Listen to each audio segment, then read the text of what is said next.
ये कहानी उस स्याही समझौते की है जहां स्याही खून से नहीं बल्कि इंसान की सहमति से चुराई गई थी। ये दास्तान है कबील की, एक ऐसा नाम जिसे पुराने किस्सागो फूंक फूंक कर लेते थे। रमेश की दुनिया फाइलों के उन बदबूदार कागजों जैसी थी जो दीमकों का इंतजार करते हैं। वह आगरा की उन तंग गलियों में रहता था जहां सूरज की रोशनी भी गरीबी की शर्म से आधा रास्ता लौट जाती थी। रमेश क्लर्क था, पर उसका असली पेशा था सहन करना। अपने अमीर साले के घर जब वह मदद मांगने जाता तो उसे चाय के साथ जो ताने मिलते, उनका कड़वापन उसकी हलक। अरे रमेश भाई, ये 5,000 रखिए जरा, बच्चों को फल खिला दीजिएगा। आखिर भाई, गरीबी में भी सेहत तो जरूरी है ना। साले की वह मुस्कुराहट रमेश की रूह पर एक खरोंच की तरह थी।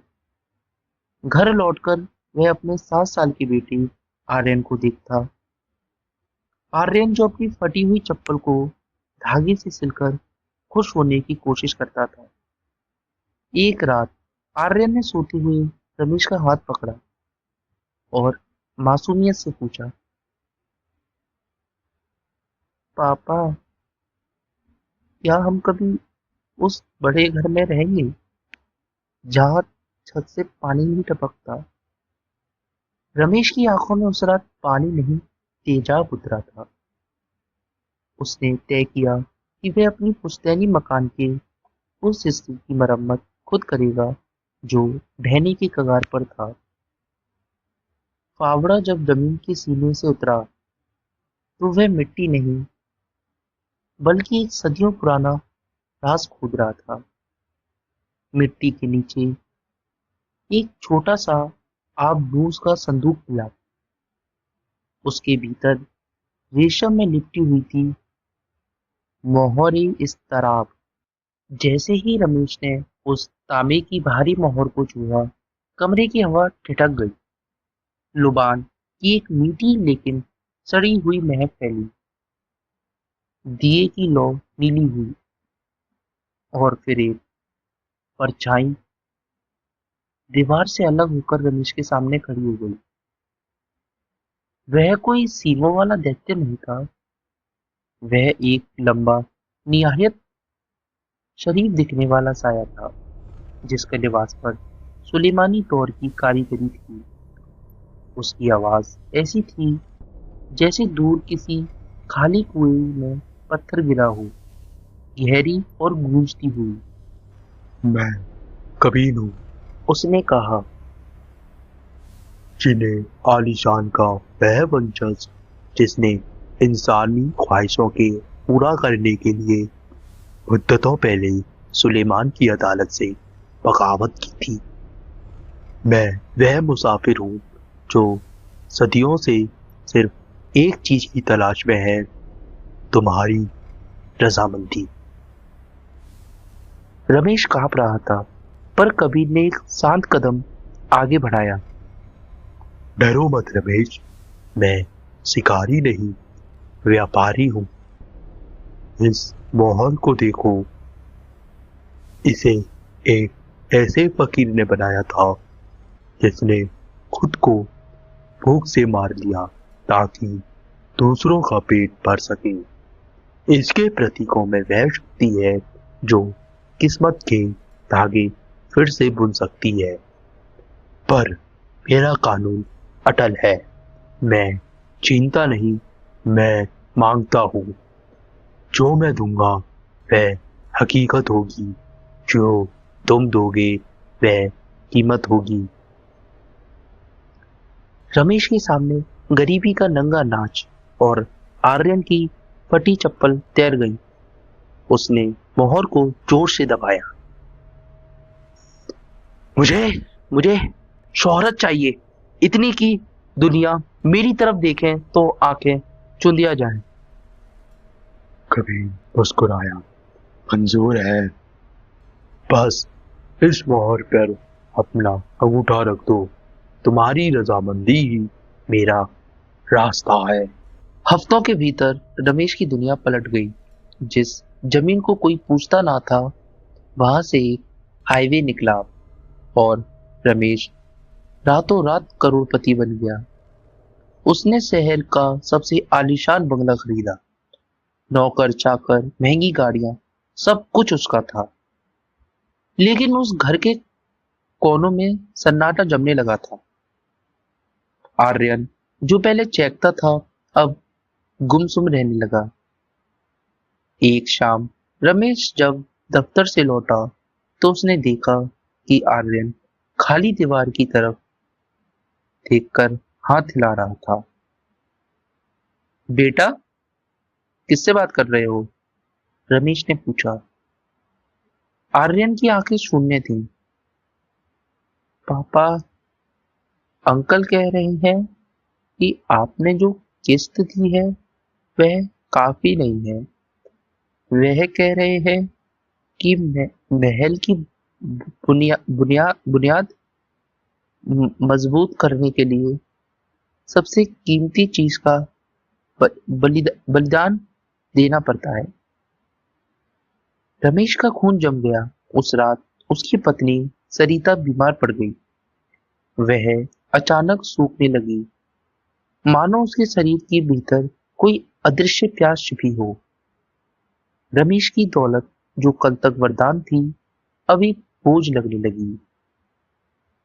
व्यापार में अचानक घाटा होने लगा। जिस बैंक में पैसे था वह डूब गया।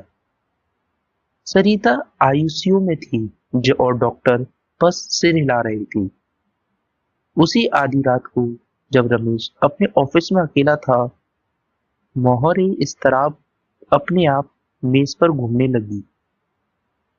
कमरे का तापमान इतना गिरा कि रमेश की सांसें धुआं बन गई। समय मानो जैसे रुक गया।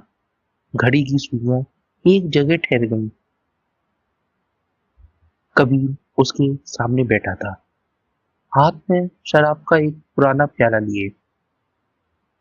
तुम परेशान दिखते हो रमेश। कबीर ने दार्शनिक अंदाज में कहा। लेकिन तुमने तो सुरक्षा मांगी थी, शोहरत मांगी थी, स्थायिता नहीं। तुम तुम मेरा सब कुछ ले लो, मेरा बंगला, मेरी कारें, ये पैसा, बस बस सरिता और मेरे बच्चों को बचा लो।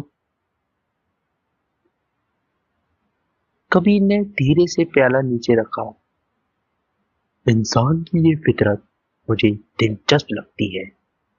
तुम जिसे बलिदान कहते हो, मैं उसे संतुलन कहता हूँ। कुदरत कुछ मुफ्त नहीं देती। अगर तुम चाहते हो कि सरिता और तुम्हारी बेटी महक जिंदा रहे और तुम्हारी ये झूठी शान कायम रहे, तो तुम्हें एक अंश छोड़ना होगा।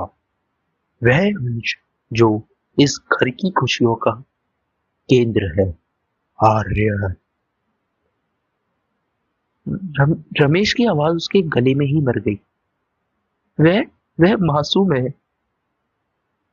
कबीर ने ठंडेपन से कहा। उसकी रूह अभी दागदार नहीं हुई। अगर तुम मुझे उसे सौंप दो तो कयामत तक तुम्हारा ये साम्राज्य कायम रहेगा। और अगर नहीं तो कल सूरज निकलने से पहले तुम फिर उस तंग गलियों की उस फटे हुए बिस्तर पर होगे और तुम्हारे पास रोने के लिए भी कोई कंधा नहीं बचेगा। रमेश के दिमाग में एक युद्ध छिड़ गया। एक तरफ वह मासूम चेहरा था जिसने कभी बड़े घर का सपना देखा था। दूसरी तरफ थी उसकी अपनी इज्जत। वह सोच रहा था, अगर मैं फिर से गरीब हो गया तो लोग क्या कहेंगे? साला फिर हंसेगा। सरिता इलाज के बिना मर जाएगी। अगर आर्यन चला गया तो कम से कम महक तो बच जाएगी। मैं और सरिता फिर से। उफ। उसने अपने लालच को मजबूरी का नाम दिया। उसने खुद से झूठ बोला कि वह ये सब अपनी पत्नी और बेटी के लिए कर रहा है। मुझे मुझे मुझे रजामंदी है। कबीर के चेहरे पर एक गहरी डरावनी उदासी छा गई। अजीब हो तुम इंसान, शैतान तो बेकार में बदनाम है, असली बुराइयां तो तुम्हारी पसंद में छुपी है। मोहर अचानक धटकी और कमरे में सन्नाटा छा गया। अगली सुबह डॉक्टर ने खबर दी कि सरिता के फेफड़े ने खुद ब खुद काम करना शुरू कर दिया है। वह खतरे से बाहर थी। महक की रिपोर्ट भी नॉर्मल थी। रमेश के अकाउंट में रुकी हुई पेमेंट्स अचानक क्रेडिट हो गई। लेकिन आर्यन नहीं मिटा। उसे सडन कार्डियक अरेस्ट हुआ था। आर्यन के जनाजे पर सारे रिश्तेदार आए। सबने रमेश को ढांढस बंधाया। किस्मत का धनी है रमेश, पर खुदा ने इम्तिहान भी बढ़ा लिया। आज रमेश शहर का सबसे बड़ा आदमी है। उसके बंगले के बाहर पहरेदार हैं और अंदर खामोशी। सरिता बोलती नहीं, बस खिड़की के बाहर दिखती रहती है। महक ने हंसना छोड़ दिया है। रमेश जब भी आईने के सामने खड़ा होता है, उसे कभी इनकी परछाई नहीं दिखती, बल्कि उसे खुद का चेहरा कबीन जैसा लगता है। एक रात वह सोने की कोशिश कर रहा था, तभी हवा में वह पुरानी ठंडी गूंज सुनाई। क्या हुआ रमेश, नींद नहीं आती? रमेश अंदर में बुदबुदाया। तुमने मेरा सब कुछ छीन लिया। कवीन की आवाज कमरे के हर कोने से एक साथ आई। गलत, मैंने तो सिर्फ वह दिया जो तुमने मांगा था। मैंने तुम्हें वह मैं दिखाया जो तुम्हारे भीतर छुपा था। मैंने कभी तुमसे आर्यन को नहीं छीना रमेश। तुमने उसे चुना।